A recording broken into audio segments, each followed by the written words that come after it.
अरे गावंडळानो, झालं काय गावंडून? तुझा बा मारदा 2दा हेलपाट मारून गेला, त्याला फोन लागत नव्हता. जा पहिला जाऊन बघून येते जा. बघतो काय काम आहे त्या म्हातारला. बापू पाणी दे बरं आधी. आज संध्याकाळी तर दुधाची डेअरीवर जायचं. बोललायस काय? तुम्हाला यायचं की नाही? सरपंच तिथं सरपंच असतंय, त्यानं तुला तिथं बघितला का नाही? तुझ्या कॅन सोबत तुझा कणा पण मोडेल का? कशाला उगीच आगीत हात घालवायस मर्दा? दान पावलं मालक, दान पावलं. नंदी सांगतो या वाड्यावरती लक्ष्मी पाणी भरत या आणि आकाशामध्ये काळ ढग फिरत या. नमस्कार नंदी महाराज. दान पावलं मालक, दान पावलं. सकू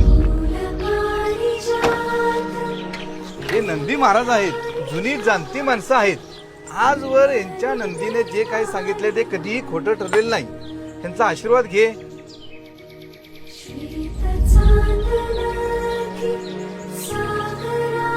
ए घरात कोण आहे का? नंदी महाराज आले, त्यांना शिरा द्या. समुद्राचा खारपणा आणि मालकाचा मोठेपणा कधीही कमी होणार नाही. वेळ फिरली, चेहरा तोच आहे. नशीब पुन्हा त्याच वळणावर आलंय. विरू, रक्षण करशील का गेल्या जन्मासारखा मातीत मिसळशील? त्या नंदीवाल्या डोक्यात काय शिरली कोण असतो तू पाडला. सरपंच तुमचं पण आधीच लागलेलं दिसतंय. तेवढं ती चप्पल काढताना तुझ्याकडे बघत होती का तुझी लायकी काढते तेवढं बघ बाबा. जाऊ दे, तुमचं पण तुम्हीच खावा, मी निघतो मरतो. सरपंच खा. बघा बघा बापू भेटू. भेटू हा?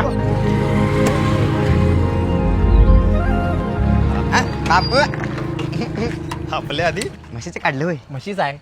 आमचं रेड्याच आहे. वाईट झालं. मॅडम आज दुधातले साय मात्र लय घट्ट आहे. पाहिलं तर बघा.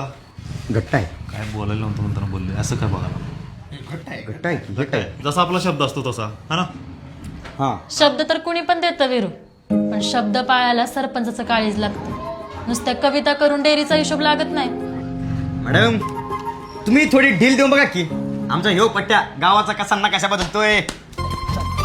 सरपंचाचा नकाशा बिघडला. नकाशा बिघडतोय. नकाशा बदलायला पण आधी स्वतःच्या पायावर उभं राहायला लागतंय. बरं ते जाऊ दे, उद्या वेळेवर दूध घेऊन या. आणि हो, तुझी ती कस्तुरीची कविता म्हणून गावातले फेमस आहे. आम्हाला पण कधीतरी ऐकव. अरे ते घ्या ना घ्या ना दूध देऊन काही इथंच ठेवून जाणार आहे.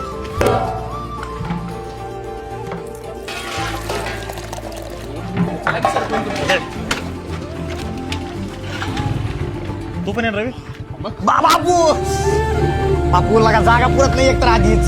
सरपंच ऍडजस्ट करा सरपंच. थोडं मागवा बापू. बापू थोडं मागव. गॅरेजवर आहे सरपंच. बापू थोडं मागव.